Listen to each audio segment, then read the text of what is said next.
En la última sesión del día martes, un poco habíamos ya dado el tratamiento de lo que eran los determinantes y habíamos analizado, ¿no es cierto?, bajo ciertos conceptos, el método de expansión por cofactores para hallar determinantes de orden superior. Nos referimos a determinantes de mayores de tamaño de 4×4. Habíamos mencionado que el método de Sarrus está restringido para una matriz de 3×3, tal cual habíamos dicho el desarrollo matemático, ¿no es cierto?, en estas permutaciones o combinaciones que teníamos que desarrollar. Sin embargo, correlacionando una matriz de 2×2 con una de 3×3, recuerden que sacamos nosotros, o fuimos estableciendo una metodología, ¿no es cierto?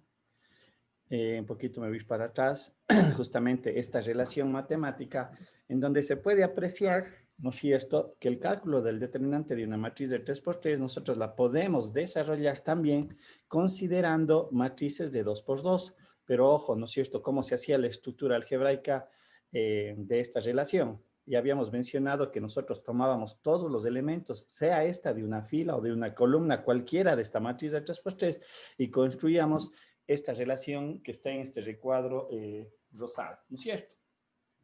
Esa nos permitió establecer ciertas definiciones de lo que es el concepto de la menor, ¿sí? Y de lo que es el cofactor. La menor y el cofactor estaban relacionados a través de esta expresión. Y había yo mencionado que justamente en este término que me define el cofactor, aparece esta regla del signo, que de alguna forma determinamos en la relación de la matriz, del determinante de la matriz de 3×3 a través de determinantes de matrices de 2×2. Me refiero a esto. Recuerden que habíamos hablado de este signo. Pero acá ya comenzamos a establecer ya desde el punto de vista matemático esa condición que se estableció. De hecho, nosotros podemos obtener una matriz de menores y una matriz de cofactores. Es decir, cada elemento de una matriz A tiene su menor, voy a poner este caso muy puntual, el 1, 1, y tiene su cofactor 1, 1, ¿sí? Y obviamente todas estas relaciones estaban conectadas a través de las ecuaciones que hemos ido desarrollando. Estamos entonces, de esta forma, nosotros pudimos también determinar un concepto de la matriz adjunta de A, que es consecuencia de obtener la matriz de cofactores y sacar su transpuesta, tal cual tenemos aquí hecho ese desarrollo. Aquí sacamos la matriz de cofactores y a su vez en el momento que sacamos su transpuesta nos genera esta nueva matriz que se entiende y a esta se le llama como la adjunta. ¿Sí? Llegamos hasta ahí. Y todo este desarrollo anterior nos permite establecer ya una metodología para generalizar este método de expansión de cofactores para una matriz de cualquier tamaño. Hicimos algún desarrollo, habíamos mencionado también que otros métodos para encontrar el determinante de una matriz A es obtener la matriz triangular superior, la matriz triangular inferior o la matriz diagonal.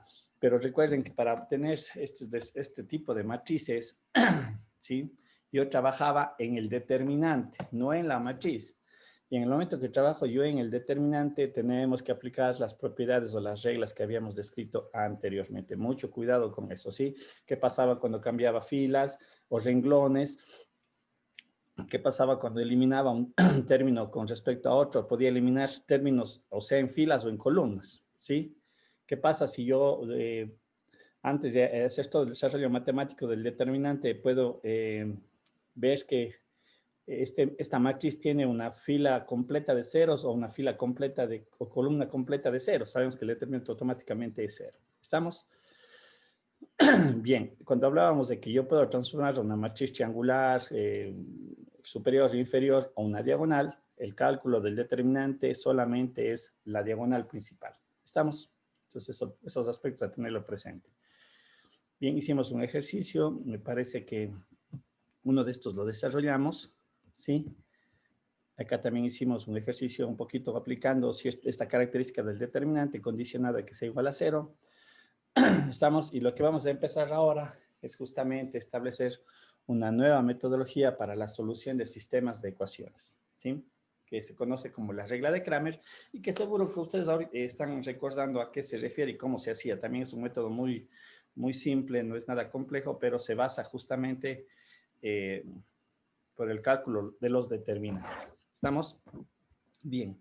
¿Preguntas, tal vez alguna duda respecto al anterior?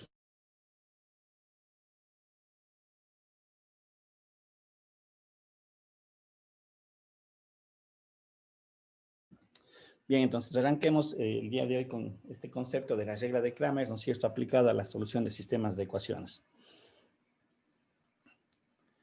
Bien, obviamente utiliza todo el contexto del álgebra lineal, del álgebra matricial, ¿no es cierto?, para su desarrollo, ¿sí? Y lo que se busca a través de esta regla de Kramer es, mediante ciertas expresiones, obtener la solución directa de cada una de las variables, de las incógnitas que conforman el sistema de ecuaciones.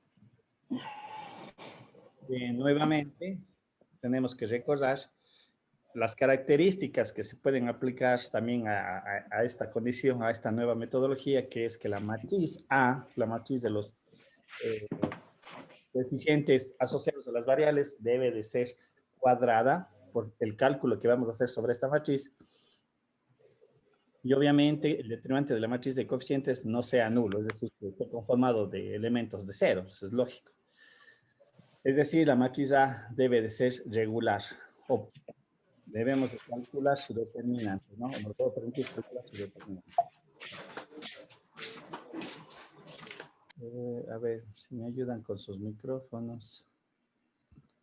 A ver, ahí estamos, ¿ya? Bien, el método consiste en hacer lo siguiente, ¿no es cierto? De hecho, la primera parte es identificar o transformar el sistema de ecuaciones, diría yo, creo que hay que colocar aquí, representarle a través de su ecuación matricial, la forma AX, ¿no es cierto? Recuerden que yo tengo un sistema de ecuaciones y tengo que yo transformarle a su forma matricial, en donde obviamente yo represento la matriz de constantes asociadas a las variables y la matriz de constantes independientes. Y obviamente se identifica las incógnitas. Usamos la matriz que tiene las incógnitas. Bien, ¿en qué consiste el método? En realidad es muy sencillo, más allá del desarrollo numérico que se tiene que hacer, es partir del cálculo del determinante de la matriz A, para lo cual debe de cumplir todas las reglas, los métodos que hemos visto, dependiendo del tamaño del sistema, etcétera, etcétera. Ya sabemos cómo calcular un determinante de una matriz. Bien, ¿en qué consiste este método? Ya hemos calculado el determinante de A, que es un término que lo vamos a utilizar en todos los cálculos numéricos. Y la segunda parte, lo que se hace, y ustedes van a recordar, es, de acuerdo a la incógnita que yo quiero hallar, las incógnitas, recuerden que estaban definidas a través de las columnas, lo que yo a continuación es, si yo quiero encontrar la incógnita 2, todos sus elementos de la columna correspondiente les voy a sustituir por la matriz columna que me representa los coeficientes independientes. ¿Sí? Es decir, este valor les sustituyo en esta matriz que la estoy cambiando, la estoy modificando. Por lo tanto, de acuerdo a la incógnita que yo esté considerando, le cambio en la columna que me corresponde. Si encuentro o quiero hallar la variable x1, le sustituyo en la primera columna. Si quiero encontrar la x2, sustituyo esa columna, ¿sí? Y a continuación, saco el determinante de esta nueva matriz, ¿sí? Lo que yo tengo que sacar es el determinante de esta nueva matriz. Y, obviamente, la relación que me permite calcular incógnita por incógnita es la división de estos dos resultados. El resultado de este determinante delta 1 que se obtuvo al sustituir la matriz columna B en la columna de la incógnita que me interesa encontrar, sustituir en la matriz A, ¿sí? Sobre el determinante de la matriz A, la original de los coeficientes propios del sistema. Como podemos observar, esto me permite, un caso muy puntual, está colocado aquí en la incógnita 1, pero sin embargo en la generalidad vendría a ser esta relación de acá. Eso me permite hallar variable por variable, incógnita por incógnita, ¿sí? Este es el procedimiento que se conoce como la regla de Cramer, ¿sí? Aquí tenemos un sistema, ¿no es cierto?, de 3 por 3. Tenemos allí la ecuación, lo que yo he mencionado, tengo que pasarle a la relación matricial para identificar los elementos, ¿sí? Es decir, esto debería yo de colocarle, ¿no es cierto? Sería 2, 4, 6, 4, 5, 6, 3, 1, menos 2, la matriz de las constantes A, la matriz de mis incógnitas, X1, X2, X3, ¿sí? Y obviamente la matriz de las constantes independientes, 18, 24 y 4, ¿sí? Aquí podemos observar que este es el cálculo del determinante de la matriz A, este valor de 6, como podemos observar. Y a continuación lo que se va haciendo, y podemos ver acá en esta parte, el D1, sustituir la columna 18, 24, 4 por la columna 2, 4, 3. Como se puede apreciar en este caso, obtengo su determinante. Lo mismo hago con el D2, sustituir la columna 4, 5, 1 con 18, 24, 4. Y lo mismo este D3, la columna 6, 6 menos 2 con los términos 18, 24 y 4 y calculo sus determinantes. Y para hacer la evaluación de las incógnitas, aplico la relación que había puesto anteriormente. Determinante de 1 sobre el determinante de, etcétera, etcétera. Y esto me permite obtener el cálculo de las incógnitas del sistema de ecuaciones. Preguntas, dudas, alguna inquietud, tal vez es claro el método. En realidad aquí estamos considerando el desarrollo matemático del determinante como tal. Ahí está más bien, yo diría, la parte que puede ser no compleja, sino más bien extensa en su desarrollo, porque obviamente aquí es una matriz de 3 por 3, pero este método se aplica ya para matrices de cualquier tamaño, bajo esta misma consideración. Entonces, el cálculo del determinante es muy relevante, cómo yo lo haga o cómo lo realice. ¿Preguntas? ¿Alguna duda? ¿Sí? Bien, aquí tenemos, ¿no es cierto?, otro ejemplo. En este caso es una matriz de 4 por 4, perdón, es un sistema de 4 ecuaciones con 4 incógnitas. Le saco la ecuación matricial para identificar los elementos que corresponden. El determinante A es el que está allí desarrollado, ¿no es cierto? El que está expresado es una matriz cuadrada. Ojo, son aspectos a tener presente para saber si aplico esta metodología o no, porque esa es otra situación. O sea, de pronto Cramer no se puede aplicar a sistemas que son rectangulares, ¿sí? Y a lo mejor ahí tiene que aplicar otras técnicas de resolución. Pero sin embargo, aquí podemos ver que el determinante de esta matriz A resultó ser 160. Y bueno, aquí un poco ya está hecho el desarrollo, porque me dice que la matriz D1 que asocia a la variable X1 es un determinante que me da un valor de menos 464 para 160. Tenemos allí todas las demás relaciones. Obviamente, mi sistema se resuelve haciendo estas divisiones, pero vuelvo a repetir, lo extenso del problema es en el cálculo de los determinantes, ¿sí? Y yo tener mucho cuidado porque allí es donde uno puede equivocarse en una cuestión numérica.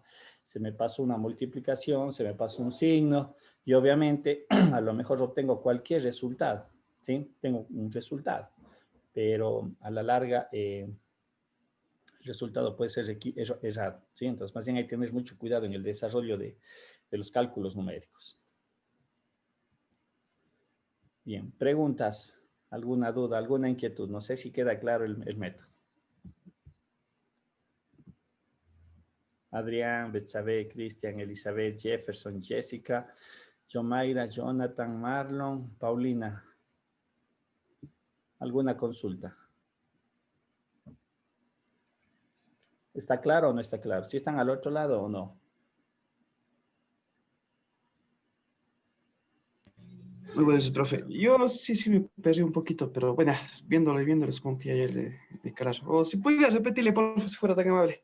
En ese, discúlpeme, me perdí un poco. ¿En qué parte, Marlon? En eso, en la simbología me perdí. Ya, De seis. lo que estábamos mencionando es No sé si queda clara la metodología, porque primero es eso. Partiendo de allí más, ¿no? Tal vez la metodología está claro. ¿Qué es lo que tenemos que hacer? Claro, lo que intenté primero era de sacar pequeñas las determinantes de la matriz y sacarle, ¿cómo es esto? La matriz sin contar el final, sin matriz aumentada, solamente la matriz No, no, normal y que ojo, solamente se ojo, puede aquí, aplicar en lo que sí, es sí. la... Muy importante eso. Recuerden que aquí lo que yo tengo que hacer es lo que yo había mencionado. Este sistema de ecuaciones tengo que llevarle a la forma matricial, ¿no es cierto? A esta forma, en donde obviamente yo identifico a la matriz A, sus componentes, identifico la matriz de incógnitas, como está acá desarrollado, y la matriz de los coeficientes independientes. Primero tendría que llevarle a esta forma yo el sistema de ecuaciones. Una vez identificada la matriz A, bueno, acá le está llamando como la matriz D, disculpa el término, pero es la matriz. Lo que yo hago es encontrar el determinante de la matriz A, tal cual está. Es decir, encuentro este determinante, que en este caso me da el valor de 6. Y lo que habíamos mencionado, la metodología es, si me interesa calcular la incógnita 1, ¿no es cierto?, que está asociada a la columna 1, lo que se hacía es sustituir esta matriz de los términos independientes por los términos que están en la columna asociada a X1. Es este caso. Si ven aquí, en vez de 2, 4, 3, ahora yo coloqué 18, 24, 4, que son estos términos. Y hallo este determinante. En este ejercicio me dice que el determinante vale 2.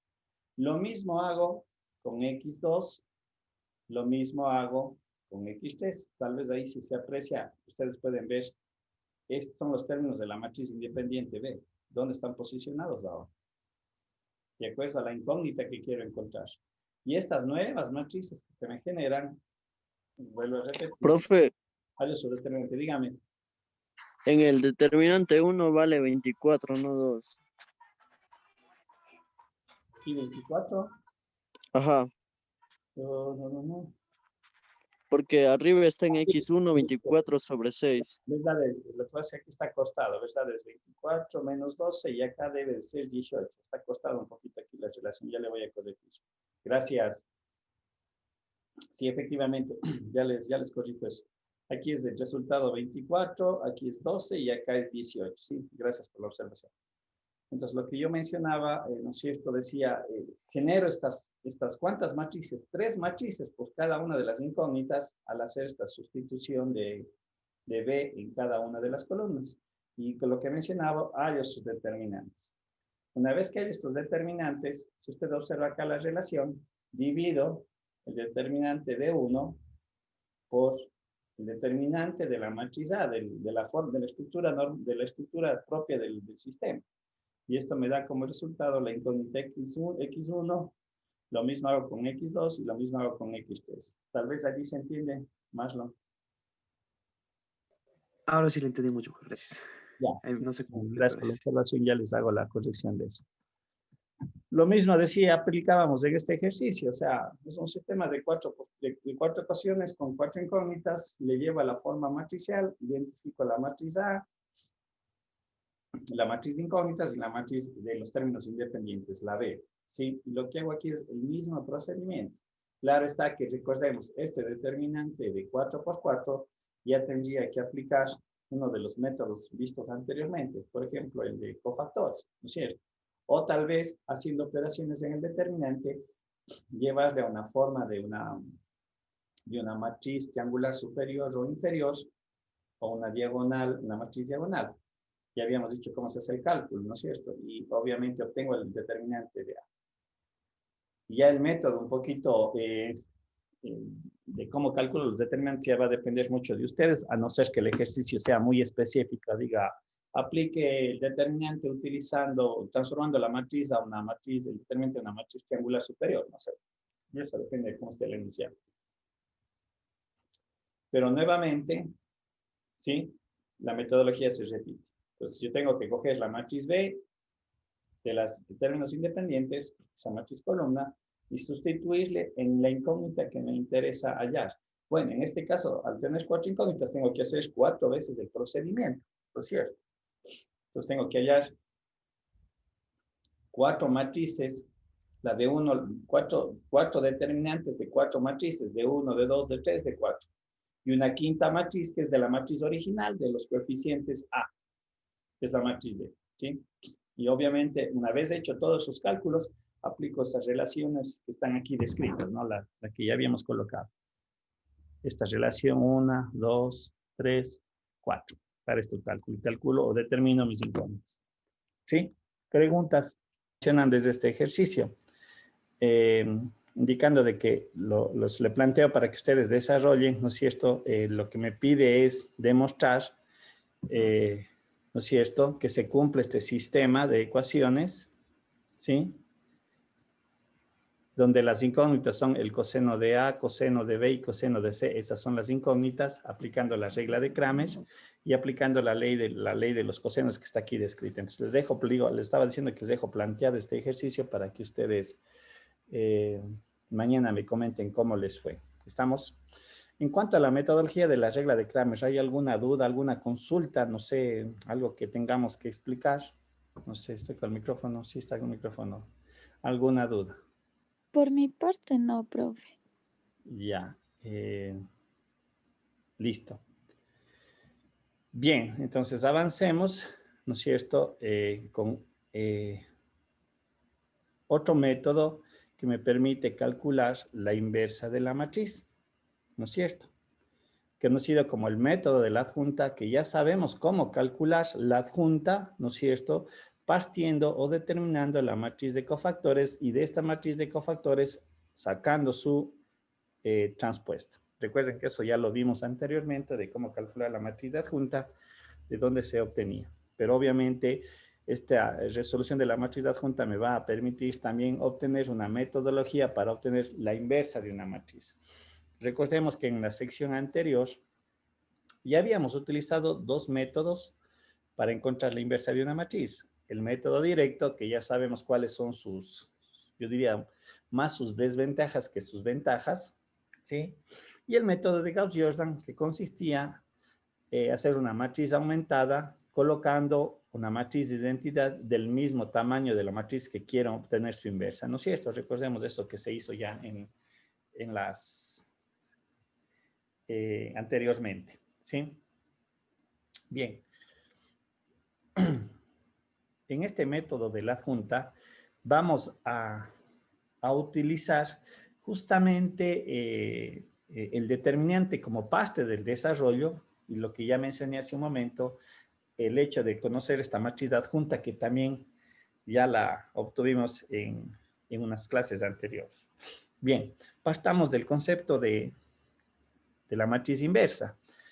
Decíamos que una matriz inversa, una matriz inversa, o se entiende que es la inversa de una matriz, cuando revisamos el producto de matrices A por A inversa es igual a A inversa por A, y su resultado me da la matriz de identidad. Recuerden que esta es la demostración para que me permite verificar que cuando yo tengo una inversa, yo podría decir, al hacer este desarrollo matemático, si me da la matriz de identidad, quiere decir que el resultado es correcto, que es la inversa. Y obviamente una característica que se debe de cumplir es que el determinante tiene que ser diferente de cero. ¿Estamos? Obviamente, caso contrario, no podríamos hallar, ya habíamos mencionado que si yo calculo el determinante de una matriz y me sale la matriz A, ¿qué característica cumple la matriz? ¿Cómo se llama ese tipo de matrices? El determinante es igual a cero. ¿Cómo se llamaba esas matrices? Era una matriz singular Correcto, y lo cual implica que no hay que esa no matriz. tiene una inversa. Correcto, efectivamente. ¿Sí? Bien. Y justamente a través de este método de la adjunta, lo que se hace es obtener el determinante, como tenemos aquí la relación. Recuerden que lo que está aquí dividiendo, esto es un número, y lo que se hace es dividir una constante o multiplicar esta constante por la matriz adjunta de A. ¿Sí? Y de esta manera yo encuentro su forma inversa. ¿Estamos? Por lo tanto, lo que yo tengo que resolver en este problema es encontrar la adjunta de A, que ustedes vuelvo a recordar, la adjunta de A es la matriz de cofactores de A y esta matriz sacada a la transpuesta. ¿Sí? De tal manera que esta relación me permite hacer ese desarrollo. Estamos, aquí obviamente es podríamos decir es una tercera manera de sacar la inversa. La primera, vuelvo a indicar, método directo con su complejidad o su metodología muy extensa, Gauss-Jordan, y esta que se conoce como la inversa de la matriz mediante el método de la adjunta. Entonces, esto me permite también poder aplicar dentro de la ecuación matricial la evaluación de un sistema, su solución de un sistema. Es decir, yo aquí, si aplico este método para encontrar la inversa, luego utilizo esta relación y obtengo la solución al sistema. ¿Estamos? Bien, un poquito aquí está establecido cuál sería el procedimiento. Se calcula el determinante de la matriz A, verificar que sea diferente de 0, ¿no es cierto? Lo que acabamos ya de mencionar. Caso contrario, hablamos que la matriz A es singular y no tiene inversa. Aquí vamos a ver otro camino, que es exactamente lo mismo, ¿sí? Se obtiene la transpuesta de A, es decir, A de T, se obtiene la transpuesta. Se calcula la matriz de cofactores de la transpuesta y esto me permite hallar la adjunta de A, ¿sí? Como último paso, dice, se procede a realizar la operación que equivale al producto de una matriz por un escalar, lo que decía hace un momento. Esto es un escalar. Y esto es una matriz, por lo tanto, yo obtengo su inversa. ¿Estamos? Ojo, aquí es completamente diferente a Gauss-Jordan. Aquí yo no estoy insertando una nueva, no estoy haciendo una matriz aumentada. Mucho cuidado, se vaya a confundir esos criterios, ¿sí? Bien, dando la metodología, ¿no es cierto? Ya el determinante, verificamos que el determinante es diferente de 0, por lo tanto sabemos que esta matriz sí es invertible. Se obtiene la transpuesta de la matriz A, 2 menos 5, 4 menos 1, 1 menos 3, recordemos la matriz cuál era, ¿sí? Está cambiada filas y columna. Y luego hallamos los cofactores de la transpuesta. Ya sabemos cómo se obtenía, ¿no es cierto? La matriz de cofactores o los elementos de la matriz de cofactores, recuerden, se obtenía de esta manera. La matriz de menores, el determinante que tengo que evaluar de las menores, y obviamente el signo aparecía por esta relación. Y yo voy encontrando, recuerden, por cada elemento, ¿sí? Elimino fila, columna, esta es la matriz de las menores, y aquí aparece el signo. Y de esta manera yo obtengo, recuerden, por cada elemento de una matriz, yo tengo un cofactor. Y esta vendría a ser la matriz de los cofactores o ya directamente la adjunta. Aquí voy a hacer una aclaración porque puede generar duda con lo que vimos anteriormente. ¿Sí?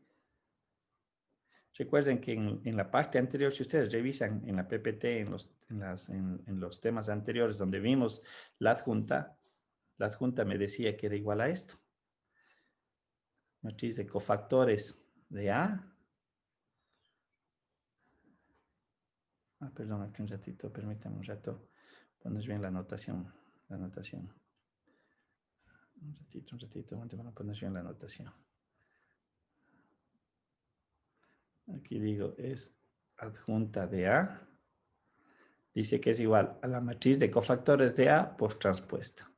Aquí también la adjunta de A se puede encontrar, por eso hago esta aclaración, como la matriz de cofactores de A transpuesta, ¿sí? Y aquí está desarrollada como esta segunda parte. Si ustedes ven, allí el determinante, obtuve la transpuesta de A, que sería este paso, y de esta matriz transpuesta saqué los cofactores y el resultado automáticamente me da la adjunta. O la otra es sacar los cofactores de A primero y estos matrices de cofactores sacar la transpuesta. Estamos, cualquiera de las dos relaciones me tiene que dar el mismo resultado de adjunta. ¿Estamos? Hago la aclaración porque de pronto se puede cometer el error de que saco la matriz de cofactores de la transpuesta y saco otra vez la transpuesta. Sí, mucho cuidado. Entonces, esta es una cuestión que se cumple para estos casos. Sí, tendrá mucho cuidado en eso. Bien, entonces, en este ejercicio, como podemos observar, saqué la adjunta. La adjunta son esos valores o esos elementos que están allí desarrollados y evidentemente lo que me falta es únicamente demostrar, multiplicar esta constante 1 sobre menos 14, multiplicar a la matriz, que consiste en hacer ¿qué cosa? Cada elemento de la matriz tengo que multiplicar por esa constante. Y aquí podemos ver el desarrollo numérico, es decir, ahí tenemos nosotros la matriz inversa de A, ¿sí? Obviamente la verificación de esta yo la podría hacer, ¿sí? Si quiero saber si se cumple o no, que A por A inversa, si todo está bien, me debería de dar la matriz de identidad. ¿Estamos? Preguntas, dudas, alguna inquietud, algo que no se entienda o tengo que volver a repetir en este método de la adjunta.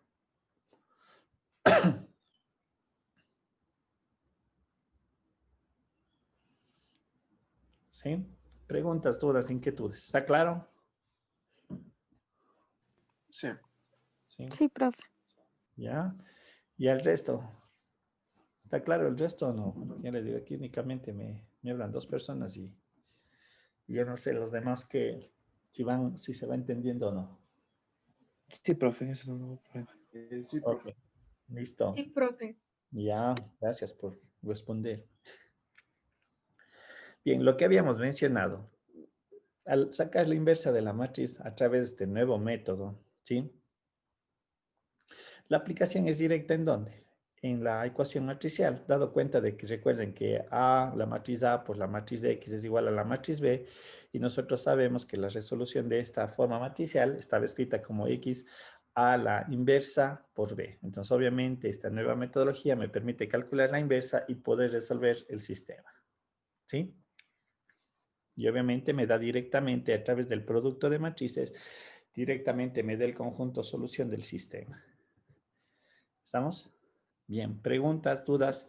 De igual manera, aquí les dejo un ejercicio para que lo desarrollen y hagan ustedes mismos el análisis. ¿No es cierto? Me pide en el cálculo de inversas se desarrolla utilizando el método directo, el método de Gauss-Jordan, el método de la adjunta. También podemos aplicar para resolver el sistema la regla de Kramer. Y lo que se les pide aquí es un poquito justamente el análisis, ¿no? ¿Cuál consideran ustedes que es más práctico? ¿Cuál es más directo? Analicen ustedes cuál, no sé si decir es menos largo, no sé, en cuanto al tiempo, eso puede ser muy subjetivo, ¿sí? Pero que hagan ustedes el análisis, ¿cuál creen ustedes que sería el método que ustedes creen que es el más adecuado para aplicarse en este desarrollo, para aplicar o resolver estos sistemas de ecuaciones? Igualmente les dejo allí para que un poquito practiquen. ¿Estamos? Bien, ahora sí, dudas o preguntas, porque ya vamos a entrar a otro tema. Prácticamente, yo creo que para el día martes estaremos aquí acabando este capítulo y prácticamente tendremos que desarrollar una prueba ya de aquí, de este lunes en 8, una primera prueba. ¿Estamos? Entonces, también ya eso vayan pensando, vayan desarrollando ejercicios y obviamente los inconvenientes que tengan, los traen a las clases para poder tratar de solventar. ¿Estamos? ¿Preguntas? Sino para seguir avanzando con el contenido. Bien. Listo. Vamos a entrar también en otro concepto, que es los vectores en el plano. Sí, y de alguna manera este concepto de vectores en el plano, creo que en un momento les había yo mencionado, tiene cierta relación con el entorno matricial. Están un poquito conectados sobre todo por la manera en la cual se ordena la información. Sin embargo, el vector tiene ciertas consideraciones propias y también tiene de alguna manera su propia álgebra, ¿sí? No tan diferente el de las matrices, pero con ciertas puntualizaciones. Estamos, y aquí también vamos a ver, aparecen ciertas operaciones matemáticas relacionadas a lo que se conoce como el producto eh, y cómo se debe de resolver. De igual manera vamos a ver que acá no hay como tal la división de vectores, no hay un procedimiento, pero no es algo directo, ni tampoco encuentro una inversa de un vector ni nada. Hay ciertas consideraciones que se tienen que hacer. Bien, en realidad el concepto de los vectores, como ustedes pueden ver, nace en el siglo XVII a través de Descartes, ¿no es cierto? Que él estableció que, dado cuenta que ya se manejaba una representación de plano, y él establecía que la localización de un punto sobre un plano, yo podría utilizar un par de números, que es lo que nosotros un poco ya manejamos y lo que se contextualiza en un sistema de coordenadas, ¿no es cierto? Nosotros ponemos dos ejes de referencia, es una construcción que se caracteriza por ser definida por estos dos ejes, pero con la condición de que estos sean perpendiculares entre sí, y eso me permite a mí posicionar estableciendo una referencia. El coste de los ejes yo le considero el punto 0, 0 por su propia naturaleza y construcción. Sabemos que es algo, una definición geométrica, la intersección de dos rectas me genera un punto. Con el condicionante vuelvo a reiterar de que sean perpendiculares de estas dos rectas y a partir de eso yo puedo decir, siendo mi referencia, utiliza un par de números o un par ordenado que me indica en dónde está localizado, ¿sí? Obviamente esto se extendió a un concepto de tres dimensiones, nosotros también ya conocemos eso, el espacio, bajo el mismo principio, allí se entiende que son tres planos que se cortan de manera perpendicular, también siendo la condición necesaria. Evidentemente ahí se me generan los tres ejes y obviamente se construye el espacio. Y bajo el mismo principio, ahí yo utilizo una terna de números para posicionar, ¿no es cierto?, a un punto en el espacio. Sí, lo que había mencionado, para poder posicionar estos números en el plano o en el espacio, ¿yo qué necesito? La referencia a mi punto de inicio. Y este fue el inicio para que dentro del desarrollo de la matemática en el siglo XIX se pueda extender este concepto matemático. ¿A qué se refiere? Que yo puedo tener la representación, voy a ponerle de esta manera, de un punto, ¿sí? Ya no con dos números, con tres números, sino con cualquier cantidad de elementos, 3, 4, 5, 6. Pero claro está, aquí nace el hecho de que yo ya no puedo utilizar una representación gráfica, porque no hay sistemas de cuatro dimensiones, no hay sistema geométrico. Conceptualmente existe eso, el n dimensional, pero geométricamente o gráficamente yo ya no puedo localizar un punto en 4 ejes, en 5 ejes, en 7 ejes, no, porque no existe esa idea gráfica. Pero la analítica es lo que permitió que se pueda extender este principio, sobre todo para ciertas aplicaciones. Bien, ¿qué es un vector? ¿No es cierto? La representación gráfica de un vector es mediante un segmento en donde se tiene un punto inicial y un punto final, ¿no es cierto? Un poquito la notación que a lo mejor se encuentra en la bibliografía. Por lo general se utilizan las letras minúsculas en negrilla, ¿sí? Para indicar cuando hablamos de un vector, o se pone, como tenemos aquí dispuesto, el segmento AB, pero arriba una flecha, para indicar que se refiere a un vector, ¿sí? Y obviamente aquí comienzan a aparecer ciertas características. Como nosotros podemos observar en la gráfica de la presentación, varios vectores pueden ser equivalentes, por no decir ser iguales gráficamente, pero pueden estar posicionados en diferentes partes de un plano o del espacio o de este espacio n-dimensional que estamos nosotros considerando. Cuando hablamos que son equivalentes, nos referimos a que tienen una misma longitud, que ya vamos a ir a ver cómo se hace el cálculo, tampoco no es nada complejo y creo que ustedes también eso lo vieron en el colegio, y tienen una misma dirección, ¿sí? lo que yo decía, puedo decir que dos vectores son equivalentes cuando se cumple esta característica, tienen la misma longitud, una misma dirección, aunque pueden estar posicionados en cualquier parte del plano, pero son las características que deberían de cumplir para tener este concepto. Bien. Obviamente, la representación se hace más sencilla cuando yo utilizo este sistema de referencias, lo que había mencionado, sea en el plano o sea en el espacio, dado cuenta de que yo puedo referenciar mi vector nuevamente desde el origen y obviamente posicionarlo entre su punto inicial y su punto final. De hecho, el punto inicial, yo podría entender que le coloco en la referencia y el punto final es justamente lo que me va a dar la posición del vector dentro del plano cartesiano, ¿no es cierto? Es el que me referencia el punto final. Obviamente, el vector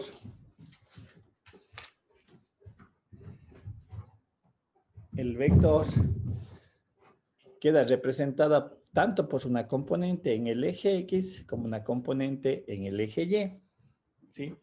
Y en alguna bibliografía, como digo, tal vez van a encontrar este tipo de representaciones. Cuando me refiero a una componente en el eje X, me refiero a esto. Cada vector se caracteriza por eso cuando yo utilizo un sistema de referencia. Y ya vamos a ver que esta representación está asociada a reglas geométricas que nosotros conocemos y una de ellas prácticamente es el teorema de Pitágoras, porque si se aprecian las gráficas de esta representación de vectores, en todas ellas se construye una figura geométrica básica, triángulos, rectángulos, ¿sí? Y obviamente, al hablar de triángulos, rectángulos, también nosotros vamos a poder ver que se pueden asociar con ángulos. Y vamos a ver que ahí entra la parte matemática, cómo están asociadas las relaciones para hacer la representación. ¿Sí? De hecho, lo que acabo yo de mencionar al hablar de la conformación de un triángulo rectángulo, también hay otra manera de representar a los vectores, no con dos componentes, como veíamos en el caso de una componente en X y una componente Y, sino se los puede representar a través de una distancia que se entendería que es la longitud del vector, es decir, el punto de referencia 0, 0 y el punto final, que era el que me localizaba la posición del vector, y un ángulo de referencia, como podemos observar en esta gráfica. ¿Sí? Aquí tenemos el ángulo de referencia y nuevamente utilizamos aquí la relación geométrica que me permite asociar las referencias entre un sistema rectangular y un sistema polar. Estamos, porque al utilizar una referencia radio y ángulo hablamos de un sistema polar. Estamos que también es un sistema que nosotros podemos considerarle en el plano. Y de hecho hay relaciones matemáticas que las asocian. ¿Sí? Matemáticamente, ¿cuál es la relación entre un sistema polar y cartesiano? Aquí está descrita las relaciones matemáticas. Y insisto, es pura geometría, pura trigonometría, no es más de eso lo que yo estoy asociando. Nosotros debemos de recordar, ¿sí? Cuando quiero pasar de una coordenada polar a cartesiana, aplico la trigonometría. Este es cateto adyacente, cateto opuesto, lo que había yo mencionado, este viene a ser un triángulo rectángulo, el R se entiende que es mi hipotenusa de este triángulo, y ustedes saben que dentro de las identidades trigonométricas, como por ejemplo, el seno de teta se dice que es igual a Y sobre R, que es la hipotenusa, y el coseno de teta se dice que es igual al cateto adyacente sobre R. Y de aquí se despejan las coordenadas, es decir, me transformo de coordenadas polares a coordenadas cartesianas mediante estas dos relaciones. Y viceversa, también yo puedo moverme de coordenadas cartesianas a polares utilizando el teorema de Pitágoras. Recuerden que el teorema de Pitágoras establece que la hipotenusa, que le estoy llamando como radio, es igual a la raíz cuadrada de la suma del cuadrado de sus catetos. ¿Sí? Entonces, esta relación me permite obtener el radio y aplicando nuevamente una relación trigonométrica como está descrita, en donde se asocia los catetos es justamente la tangente. La tangente de teta por definición es a cateto opuesto sobre cateto adyacente. De tal manera que aquí podemos ver las relaciones matemáticas que me permiten movernos en estos dos sistemas, ¿sí?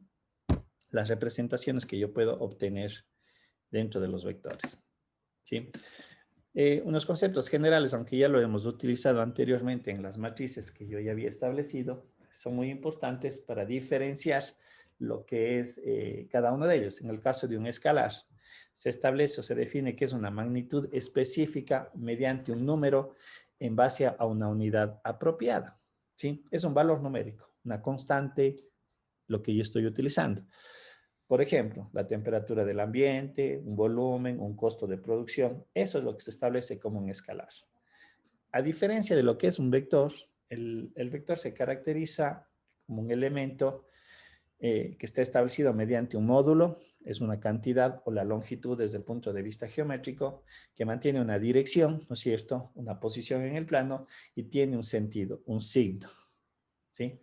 Los elementos que describen un vector, sobre todo en algunas áreas de conocimiento, creo que no sé si de pronto ustedes lo vieron, por ejemplo, en la física, la fuerza de un objeto, el desplazamiento. Sin embargo, también en las ciencias económicas se aplican los conceptos de vectores porque me ayudan a representar los modelos como un vector de precios, ¿sí?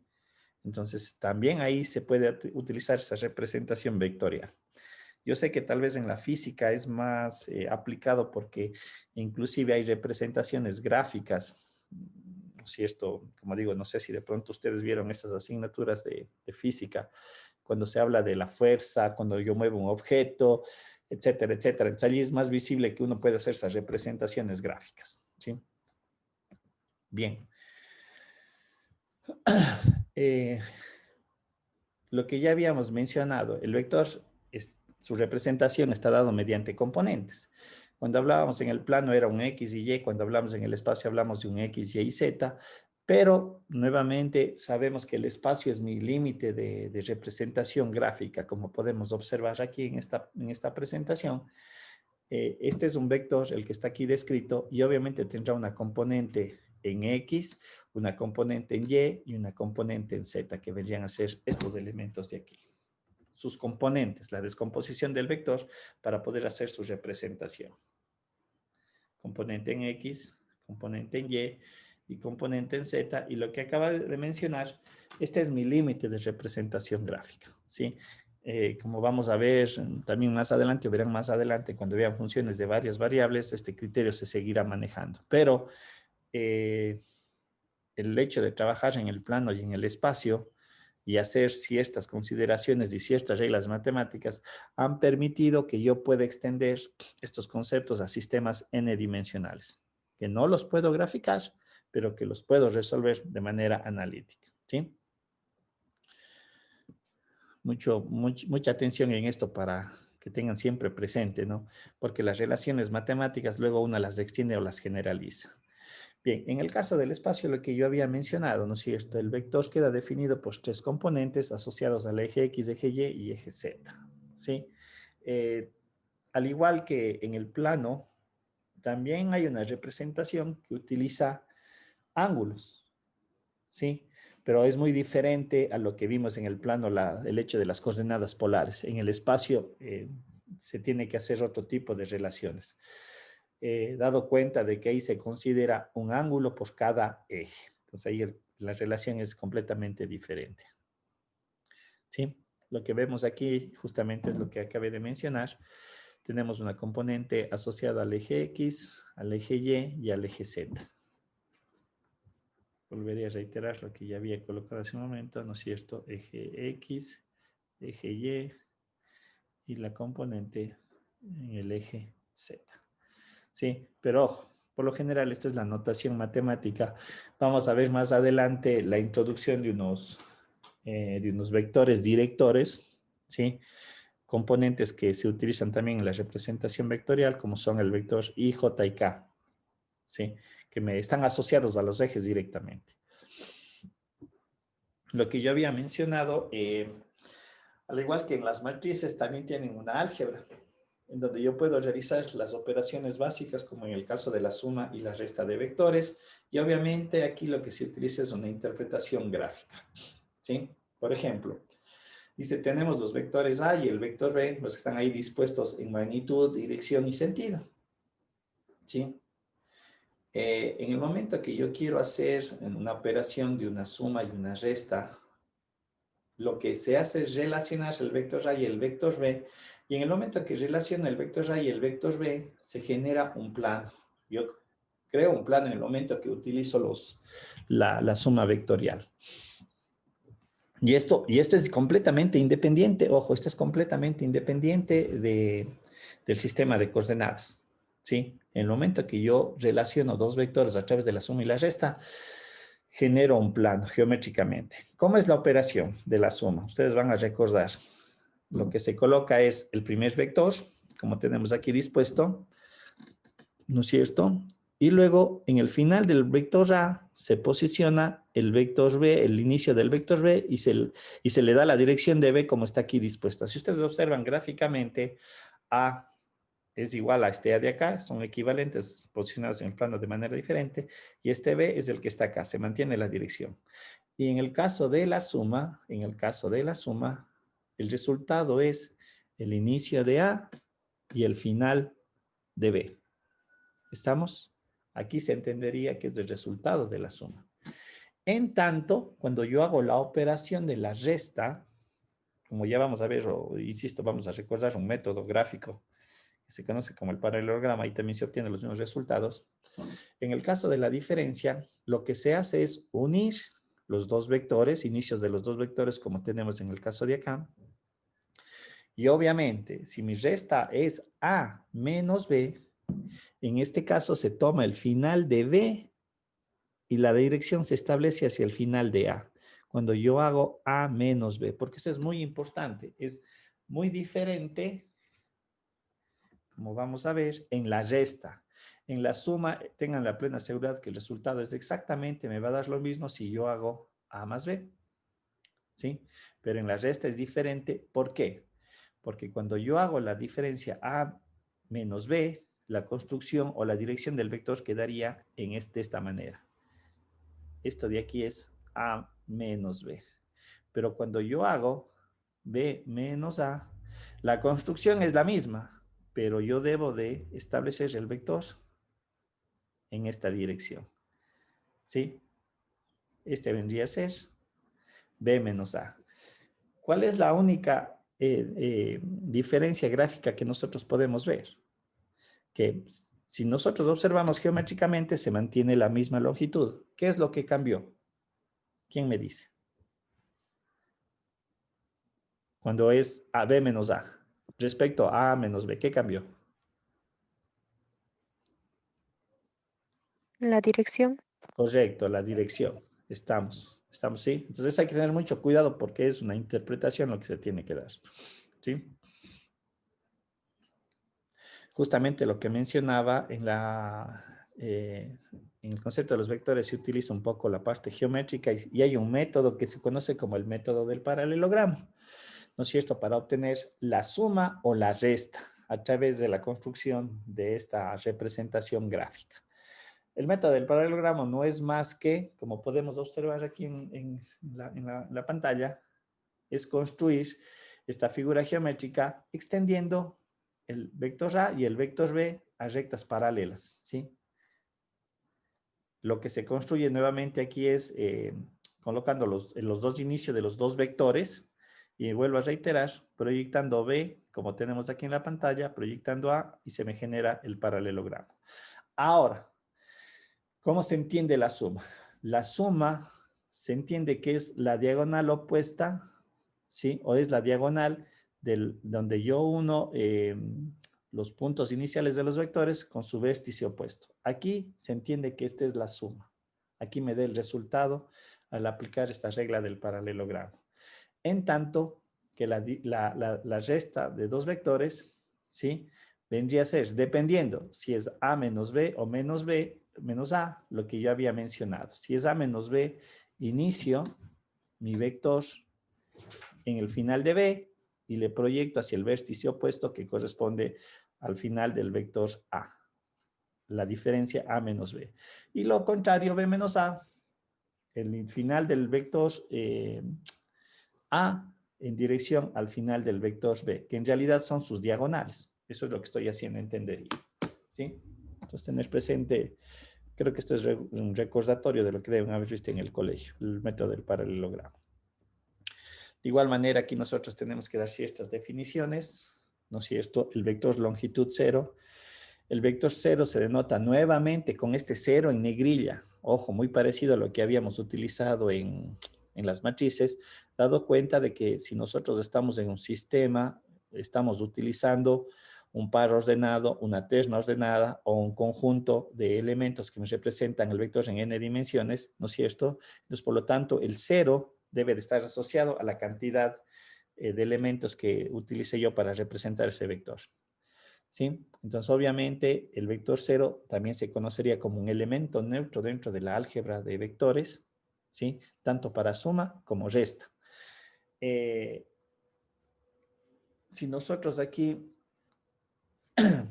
aplicamos este criterio de B más W, la suma de dos vectores me da un vector nulo, ¿sí? Un vector longitud 0. Eso me permite establecer que un vector tiene un vector negativo, ¿sí? Muy similar, creo que en algún momento habíamos colocado lo de la recta numérica. Si yo tengo un más 2 dentro de la recta numérica, ¿qué es lo que tengo también? Si yo digo tengo un más 2 en la recta numérica, ¿qué va a aparecer? Paulina. Un -2. Correcto, ¿no es cierto? Es como ese complemento. Aquí también se aplica exactamente lo mismo. Si yo tengo un vector que tiene una dirección, automáticamente yo sé que voy a tener un vector negativo. ¿Y qué se entiende como ese vector negativo? Es el vector que va a ser en dirección opuesta. Nada más, como tenemos aquí en la representación gráfica. De hecho, implicaría que la suma del vector y su negativo, ¿qué me tiene que dar como resultado? ¿Qué tipo de vector?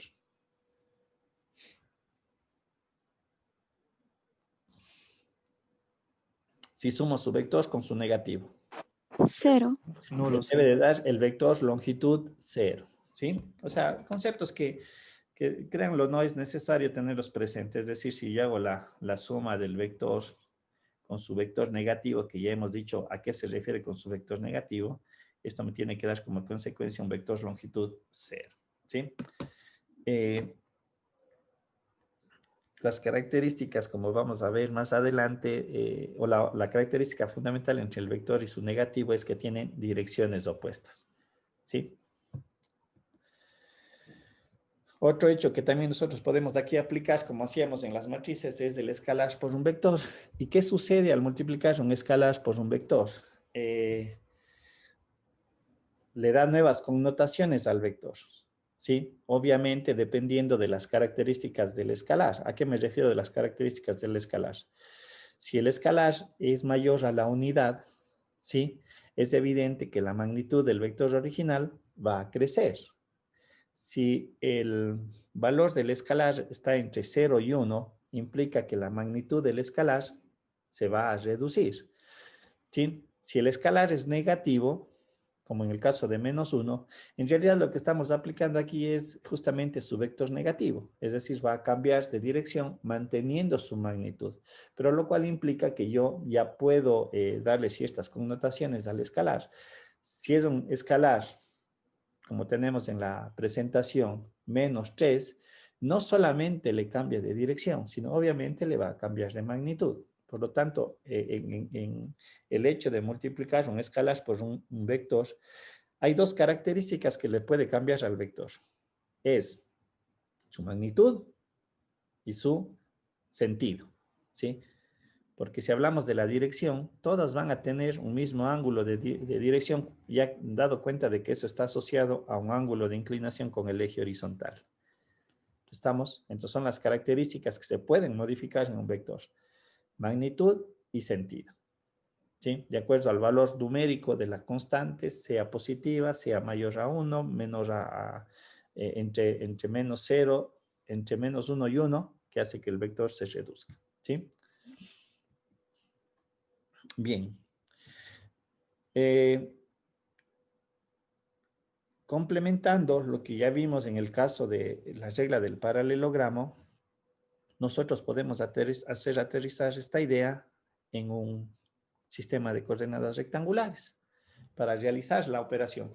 Porque nosotros lo que hemos hecho únicamente es una interpretación gráfica de la operación, pero ahora queremos ir a la parte numérica, es decir, cómo hago la representación de este vector resultante y cómo lo localizo dentro de un marco de referencia, que en este caso es el plano, a través del sistema de coordenadas rectangulares.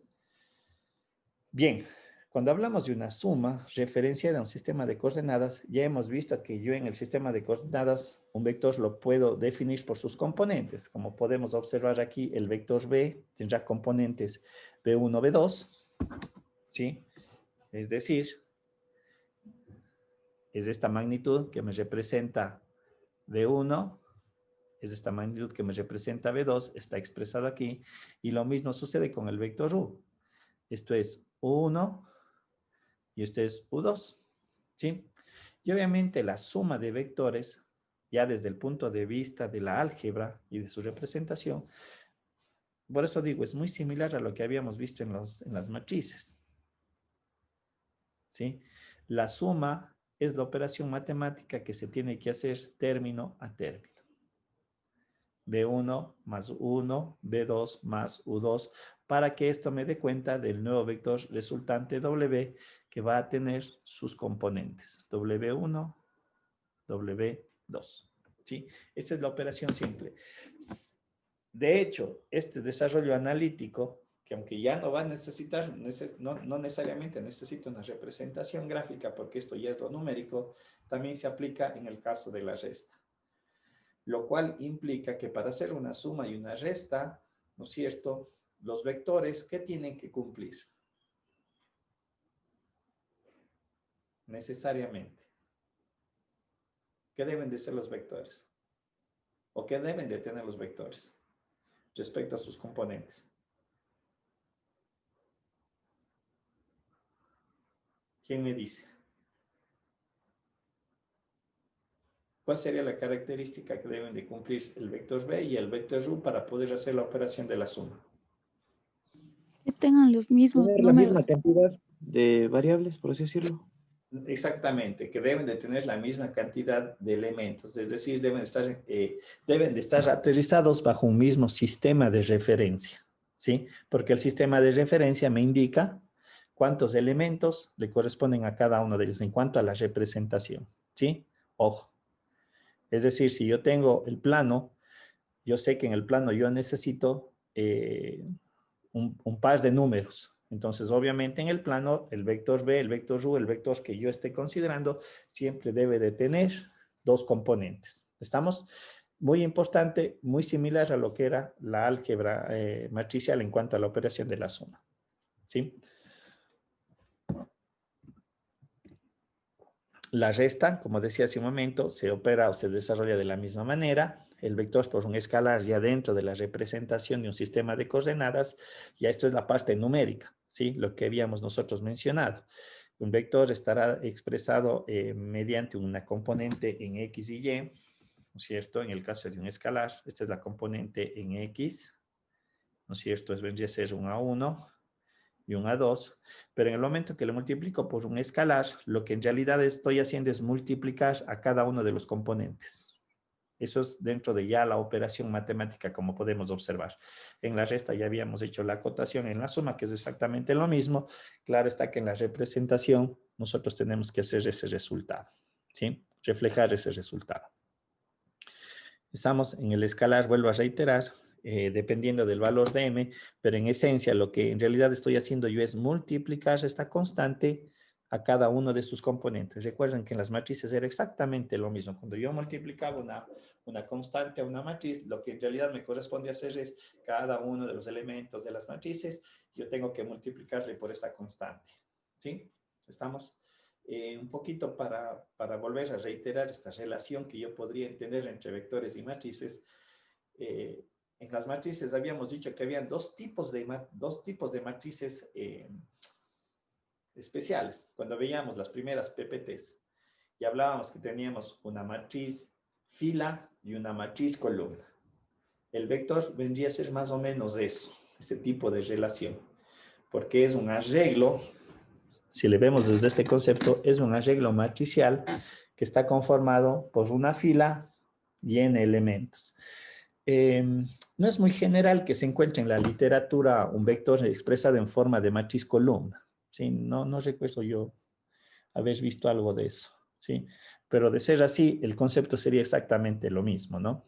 No recuerdo yo en la literatura de que se utilice esta representación de vectores como matrices columnas, pero bueno, puede ser que aparezca. ¿Sí? Bien, preguntas, dudas, alguna consulta hasta aquí. De haber utilizado una representación mediante un sistema de coordenadas, ¿no es cierto? Nuevamente reiterando de que aquí yo hago una descomposición del vector a través de sus componentes asociados al eje X y al eje Y, ¿no es cierto? Esto me permite a mí también poder determinar numéricamente cuál es la longitud del vector o la magnitud del vector, dado cuenta que esta es una característica de este elemento, ¿sí? Como ustedes pueden ver en la relación que está ahí descrita, en realidad utilizamos la parte geométrica, que no es más, vuelvo a reiterar, el asociar el vector a una estructura de la conformación de un triángulo rectángulo. Y aquí aplicamos una definición asociada a esa figura geométrica que es la hipotenusa, que es lo que me estaría representando la magnitud del vector. Y obviamente utilizando la representación matemática, estamos haciendo eso, el teorema de Pitágoras, ¿sí? Como podemos nosotros ver aquí en esta relación, si un vector está definido por componentes x y y, el módulo de su vector no es más que la raíz cuadrada de x al cuadrado más y al cuadrado. De hecho, la característica de un vector en cuanto a su magnitud, esta siempre es considerada positiva, ¿sí? La magnitud de un vector siempre es considerada positiva. ¿Sí? No van a encontrar ustedes nunca una magnitud negativa dentro de este elemento, pero obviamente el signo aparece cuando hablamos de dirección, ¿sí? Lo que habíamos visto hace un momento, el vector, todo vector tiene un vector negativo, esa es otra cosa, pero cuando saquemos la evaluación, el valor de la magnitud, esta siempre va a ser positiva, independientemente de la dirección, independientemente si está en el primero, segundo, tercero o cuarto cuadrante. Esto es completamente excluyente de eso, ¿sí? Como digo, podemos ver el cálculo en la representación gráfica que tenemos al lado derecho. Un poquito aquí, aunque me estoy adelantando, si ustedes ven lo que yo había mencionado, hay otras representaciones matemáticas que utilizan dos vectores directores, ¿sí? Ese concepto hace referencia en la dirección y es porque este vector que tenemos aquí en la gráfica que acabo yo de representar, las que están en verde, perdón, ¿sí? Son vectores que están uno sobre el eje X y otro sobre el eje Y. Y tienen ciertas características estos vectores que cumplen. Estos vectores también tienen una magnitud y de hecho tienen una dirección, ¿sí? Recuerden que la dirección está asociada al ángulo de inclinación con el eje horizontal. ¿Sí? Bien, de igual manera, la operación de suma y resta las extendemos a vectores representados en un espacio de 3 dimensiones y obviamente ya le podemos generalizar cuando hablamos de n dimensiones. Tanto la suma y la resta como la multiplicación de un escalar se procede de la misma manera.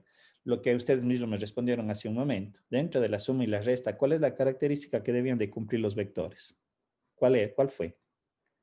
El mismo número de elementos. No sé, está el mismo número de elementos. Tenemos que tener representado al vector en el mismo espacio n-dimensional.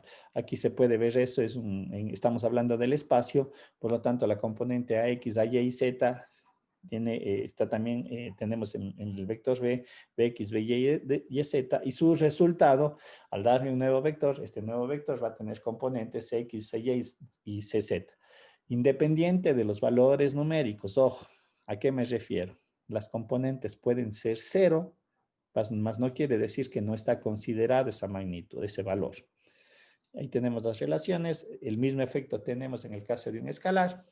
Por eso digo, es muy similar a lo que habíamos visto en las matrices. Vuelvo a reiterar, aquí un poquito se podría apreciar lo que dije hace un momento. El vector puede ser entendido como una matriz fila, ¿sí? Y el proceso del producto de una matriz por una constante, vuelvo a reiterar, era multiplicar cada uno de sus elementos, ¿sí? Aquí es un poquito más complejo verle en el espacio, ¿no? Las operaciones, pero un poco aquí en esta gráfica podemos observar, tenemos el vector A compuesto por los componentes 2 menos 3, 4, el vector B, sus componentes 3, 4 menos 2, en el momento que hago la suma de A por B, ¿sí? Esos son los elementos. Vuelvo a reiterar, esto sí vale la pena que ustedes tengan presente. Cuando yo tomo dos vectores, si conceptualmente dos vectores, independientemente del espacio n dimensional, ¿sí? Es un vector que tiene una magnitud, tiene una dirección, ¿no es cierto? Y en el momento que yo hago la suma de dos vectores, automáticamente se me genera un plano, ¿sí? Imagínense ustedes, o no sé si en sus casas pueden hacer lo siguiente. Tomen dos esferos o dos lápices, ¿sí? Pongan el inicio o el final de los esferos, como ustedes quieran colocar, y extiéndanle como si fueran dos vectores. Si ustedes se imaginan, ¿sí? Por eso digo, esto podrían hacer ustedes en sus casas, lo que ustedes están generando es un plano, ¿sí? Porque el vector está contenido, porque los dos vectores es el equivalente como tener dos rectas numéricas, y en el momento que yo corto dos rectas numéricas, lo que habíamos mencionado, se me generaba un plano, ¿sí? Esa misma idea la pueden ustedes extender con los dos vectores, ¿sí? En el caso del módulo, extendiendo también este mismo criterio, el módulo de un vector, ya de forma general, es el equivalente a sacar la distancia entre dos puntos. Recuerden que nosotros hemos posicionado al vector entre dos puntos, un punto inicial y un punto final. Y en la geometría hay una relación matemática que me permite calcular la distancia entre dos puntos, ¿sí? Es la expresión que está aquí determinada, ¿sí? Cuando el vector está expresado entre un punto A y un punto B. Obviamente, si nosotros le marcamos el vector en una referencia, voy a poner este mismo ejemplo, es decir, voy a considerar que mi vector está en esta dirección, le voy a poner un poquito cambiar. Evidentemente, mi punto inicial es el paso ordenado 0, 0, 0, y el punto final es X, Y y Z. Y si aplico la misma relación, es evidente que este término va a ser 0, va a ser 0, va a ser 0, y el resultado es esto. Entonces, de esta manera, yo saco el módulo del vector, ¿sí? ¿Estamos? Es similar a lo que habíamos visto. Un poquito no se ve el concepto del triángulo rectángulo que habíamos mencionado. En el plano es más evidente esa representación gráfica, pero en el espacio ya no tanto, ¿sí? Aunque si hacen ustedes la álgebra, se van a dar cuenta que al final, efectivamente, lo que yo estoy representando es un triángulo rectángulo. Obviamente, esto me da la generalidad. Si yo tengo un vector en n dimensiones, quiere decir que la distancia de un vector en cualquier dimensiones es igual a la raíz cuadrada del cuadrado de sus componentes. Claro está que ya no estaríamos hablando nosotros de que eso es un triángulo rectángulo. Sí, mucho cuidado con eso. Tendrán presente. ¿Estamos? Entonces, sin embargo, vuelvo a reiterar, si nos quedamos todavía en el espacio, es fácil demostrar que todavía aquí se me proyecta un triángulo rectángulo. Es muy fácil poder entrever eso, si ustedes hacen la demostración y la parte gráfica. ¿Preguntas, dudas? ¿Alguna inquietud?